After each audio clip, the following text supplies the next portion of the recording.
नमस्ते मित्रों, श्रीमद् भागवत गीता जीने की राह अध्याय 6 श्लोक नंबर 39, 40, 41 में आपका फिर से एक बार स्वागत है। एतन्मे संशयम कृष्ण छेतुम आहर्षि अशेषता तवत अन्य संशयस्य अस्य छेता न ही उपद्यते। हे कृष्ण, यही मेरा संदेह है और मैं आपसे इसे पूर्णतः दूर करने की प्रार्थना कर रहा हूँ। आपके अतिरिक्त अन्य कोई ऐसा नहीं है जो इस संदेह को नष्ट कर सके। अब अर्जुन असफल योगियों के भविष्य के विषय में जानना चाहता है, अतः समस्त संदेहों का पूरा पूरा उत्तर पाने के लिए कृष्ण का निर्णय अंतिम तथा पूर्ण है, क्योंकि वे भूत, वर्तमान तथा भविष्य के ज्ञाता हैं। श्री भगवान उवाच पार्थ न एव ई न अमुत्र विनाश तस्य विद्यते न ही कल्याणकृत कश्चित दुर्गतिम तात गच्छति।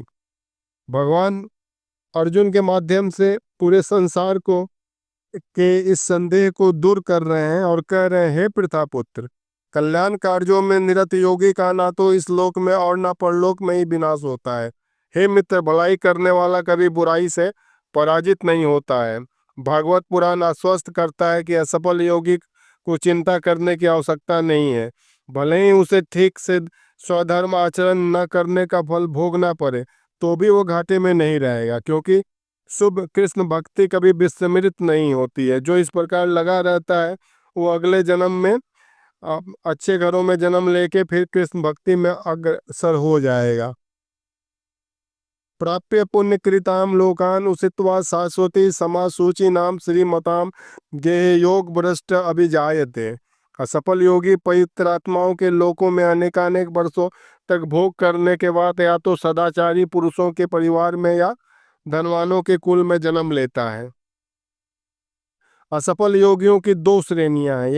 एक वो जो बहुत थोड़ी उन्नति के बाद ही भ्रष्ट हो जाते हैं, दूसरे वे जो दीर्घकाल तक योगा अभ्यास होने के बाद भ्रष्ट होते हैं। जो योगी अल्पकालिक अभ्यास के बाद फिसल जाता है वो स्वर्ग लोक को जाता है, जहाँ केवल पुण्यात्माओं को प्रविष्ट होने दिया जाता है। तो वहाँ पर दीर्घकाल तक रहने के बाद उसे पुनः इस लोक में भेजा जाता है, जिससे वो किसी सदाचारी वैष्णव के कुल में या धनवान वणिक के कुल में जन्म ले सके। दूसरे श्रेणी के जो योगी होते हैं, जो भौतिक प्रलोभनों के कारण असफल हो जाते हैं, उन्हें अपनी भौतिक इच्छाओं की पूर्ति करने की अनुमति दी जाती है। तत्पश्चात उन्हें सदाचारी या धनवान परिवारों में या संपन्न जीवन बिताने का अवसर दिया जाता है। ऐसे परिवार में जन्म लेने वाले इन सुविधाओं का लाभ उठाते हुए फिर से वो कृष्ण भक्ति की तरफ